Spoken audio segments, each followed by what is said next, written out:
السلام عليكم ورحمة الله وبركاته. أهلا وسهلا فيكم بدرس جديد من قناة ماستر إنجليش أتقن الإنجليزية. امبارح على الإنستغرام وعلى التليجرام حطيت لكم كويز اختبار صغير وبيتضمن مفردات متقدمة متعلقة بالكورونا فايروس وبالطب بشكل عام. واليوم إن شاء الله سوف نقوم بشرح هذا الاختبار الصغير. إذا أنت ما عملت الكويز وحابب تختبر نفسك فيك تعمل بوز بعد ما أقرأ السؤال، بس إذا حابب تعرف الأسئلة تابع معي من دون ما تعمل بوز. إذن هيا لنبدأ. Let's begin. أول سؤال كان People who show no signs of a given disease are A. Asymptomatic, B. Unsymptomatic, و C. Unsympathetic. إذن people who show no signs of a given disease are asymptomatic أو unsymptomatic أو unsympathetic. قبل أن أعطيكم الإجابة سوف نتعلم المفردات. show تعني يظهر show. signs تعني علامات signs. إذن للأمراض علامات signs. A given disease مرض معين. A given disease. Asymptomatic تعني بدون أعراض ظاهرة. إذن هو مصاب بالمرض لكن لا يظهر أعراض المرض. Asymptomatic. أما unsymptomatic هذه الكلمة لا وجود لها باللغة الإنجليزية. يمكنك أن تقوم بفهم unsymptomatic بأنها تعني بدون أعراض ظاهرة، لأن un تعني لا، لكن هذه الكلمة غير موجودة. لا يوجد كلمة unsymptomatic باللغة الإنجليزية، بل نحن نستعمل الكلمة asymptomatic. Unsympathetic تعني غير متعاطف. Unsympathetic. إذن people who show no signs of a given disease are asymptomatic ولا unsymptomatic أو unsympathetic. والجواب الصحيح كان A وهو asymptomatic. معظمكم على التليجرام والإنستغرام اختار asymptomatic، بعدين في بعض الناس اختارت unsymptomatic. السؤال الثاني كان Which is a virus? Which is a virus? أي من هذه هي الفيروس. A. COVID-19 B. Influenza أو C. coronavirus. إذن COVID-19 هو المرض الناتج عن فيروس الكورونا. إذن هو يأتي من كلمة coronavirus disease تعني المرض، وكورونا فيروس أخذنا الأحرف اللي عملت لكم هايلايت عليها، ومن هون إجت كلمة COVID-19 من سنة 2019. أما إنفلونزا فهو مرض الإنفلونزا، وإذا أردنا أن نتحدث عن فيروس الإنفلونزا سنقول إنفلونزا فيروس أو فلو فيروس، لكن الإنفلونزا تعني مرض الإنفلونزا. كورونا فيروس هو فيروس الكورونا وبينتهي بفيروس كورونا فيروس. إذن which is a virus معظمكم اختار COVID-19، لكن مثل ما قلت لكم COVID-19 هو المرض، كورونا فيروس disease، لكن الجواب هو كورونا فيروس. السؤال الثالث Which is a disease؟ أي من هذه هي مرض. COVID-19 SARS-CoV-2 أو كورونا فيروس. إذن SARS-CoV-2 هو فيروس الالتهاب الرئوي الحاد الثاني. هذا هو الاسم الرسمي للفيروس من عائلة الكورونا فيروس. إذن الكورونا فيروس هي عائلة من الفيروسات، والكورونا فيروس الذي نتحدث عنه باستمرار هذه الأيام هو SARS-CoV-2. إذن which is a disease الجواب كان COVID-19، ومعظمكم اختار هذه الإجابة. السؤال الرابع كان SARS-CoV-2 كان humans يمكن لسارس كوفي 2 البشر. الأجوبة كانت defect أو effect أو infect. إذن defect تعني خلل، شائبة، defect. effect تعني تأثير، effect. وهون بدي الفت لكم انتباهكم إنه effect بالإي هي noun، الاسم، تأثير. أما الverb الفعل هو affect بالA، يؤثر، affect. إذن هناك فرق بين effect تأثير و affect يؤثر. effect affect. infect تعني يصيب، infect. إذن SARS-CoV-2 can defect أو affect أو infect humans. الجواب كان infect.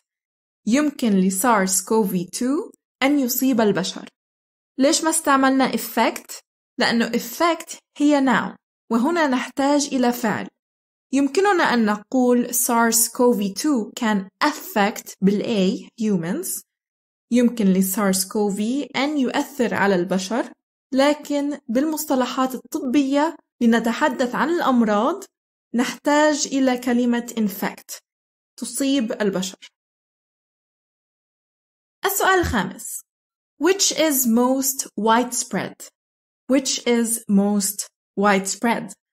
ما هو الأكثر انتشارا؟ A. An outbreak. B. An epidemic. أو C. A pandemic. إذن widespread تعني واسع الانتشار. widespread. outbreak تعني تفشي، حدوث مرض مفاجئ، اندلاع. ويمكن استعمال هذه الكلمة لأشياء غير الأمراض، مثلا مثل الحروب. outbreak. epidemic تعني وباء منتشر في منطقة، أي عندما نتحدث عن تفشي مرض معدن على نطاق واسع في مجتمع أو منطقة في وقت معين، هذا هو معنى epidemic. أما pandemic فهو وباء منتشر في بلد أو في العالم. إذن pandemic هو منتشر أكثر من epidemic. Which is most widespread؟ الجواب هو pandemic. معظمكم اختار pandemic. السؤال السادس كان The word quarantine comes from. تأتي كلمة quarantine من A. The number 40. B. The term guarantee. أو C. The fraction quarter. إذن أنا بعرف معنى quarantine، لكن ما كنت عارفاني أصل الكلمة، وهون رح نتعلم شو هو أصل الكلمة. إذن quarantine تعني الحجر الصحي. quarantine. أما guarantee تعني ضمان. guarantee. و quarter تعني ربع. quarter. إذن the word quarantine comes from A. The number 40. B. The term guarantee. أو C. The fraction تعني الكسر. quarter. والجواب كان the number 40. quarantine تأتي من كلمة إيطالية كورنتينا يمكن أو كارنتينا، ما بعرف كيف تنلفظ بالإيطالي، بس معناتها 40 يوم. إذن quarantine تأتي من the number 40، من العدد 40. السؤال السابع. After showing symptoms, he was told to for 14 days. After showing symptoms، بعد ظهور الأعراض، he was told to، قيل له أن for 14 days، لمدة 14 يوم. هل الجواب هو A. quarantine أو B. self-isolate أو C. stay in home؟ symptoms تعني الأعراض. symptoms. self-isolate تعني عزل الذات، أن يعزل نفسه عن الآخرين. self-isolate. stay in home تعني البقاء في المنزل. stay in home.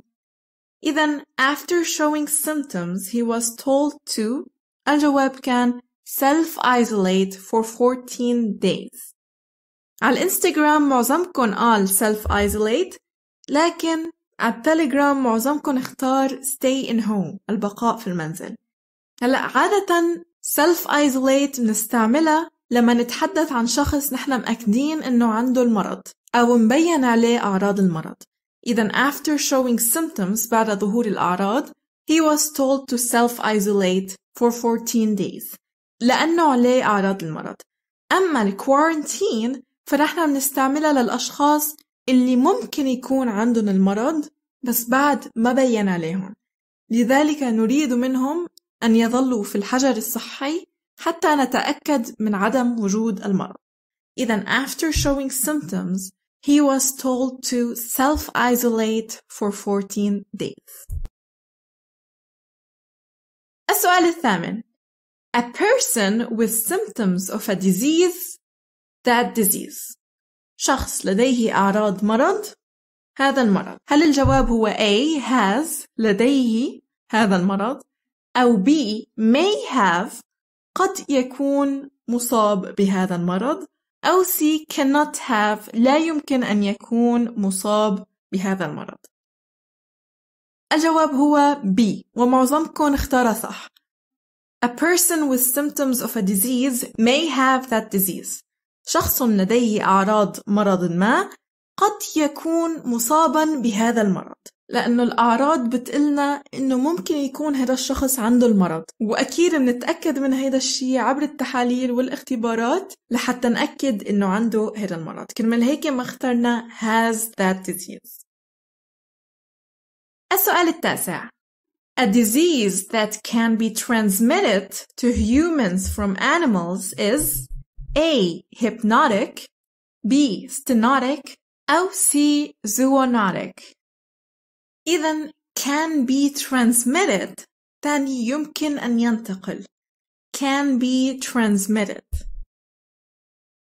hypnotic تعني منوم، متعلقة بالتنويم المغناطيسي. hypnotic. stenotic هي كلمة طبية ولها علاقة بتضيق الشرايين. stenotic. أما zoonotic فهي تعني حيواني، من الحيوانات أو متعلقة بالحيوانات. zoonotic. A disease that can be transmitted to humans from animals is المرض الذي يمكن أن ينتقل إلى البشر من الحيوانات هو A. hypnotic، أو B. stenotic، أو C. zoonotic. والجواب كان zoonotic، ومعظمكم اختار هذا الجواب zoonotic. والسؤال العاشر والأخير كان: He was happy to learn that his mother tested for this coronavirus. كان سعيدا عندما علم أن والدته اختبرت أو كانت نتيجة الاختبار من أجل هذا الفيروس التاجي. هل الجواب هو A. negative، B. positive، أو C. successfully؟ إذن negative تعني سلبي. عندما نقول أن الاختبار سلبي يعني أن هذا الشخص ليس لديه المرض. أما positive تعني إيجابي، وعندما نقول أن نتيجة هذا الاختبار إيجابية فهذا يعني أن هذا الشخص لديه المرض. وsuccessfully تعني بنجاح، وعادة ما منقول tested successfully عندما نتحدث عن الأمراض. إذن he was happy to learn that his mother tested for this coronavirus. هو سعيد أكيد لأنه الاختبار كان سلبي، أي أن الوالدة ليس لديها هذا الفيروس. إذن الجواب هو negative. He was happy to learn that his mother tested negative for this coronavirus. إذن هولي كانوا أسئلة الاختبار اللي حطيت لكم إياه على الإنستغرام والتليجرام. كنت حابة أحطه على اليوتيوب بس ما عرفت أحطه بطريقة يكون بشكل اختبار، فما تنسوا تتابعوني على الإنستغرام والتليجرام للمزيد من الاختبارات. إذا حبيتوا هذا الدرس وعايزين بعد اختبارات عملوا لايك وخبروني بالكومنتس شو رأيكم، وبشوفكن إن شاء الله بالدرس المقبل. كالعادة شكرا كتير لكم من القلب، وبشوفكن إن شاء الله بالدرس المقبل. السلام عليكم. مبارك، برافو عليكم، وصلتوا لآخر الفيديو. هذا أحدث درس وهذا الفيديو اليوتيوب بينصحك تشاهده، وما تنسوا تعملوا سبسكرايب عبر الضغط على الدائرة ثم الضغط على زر سبسكرايب. وشكرا كتير لكم.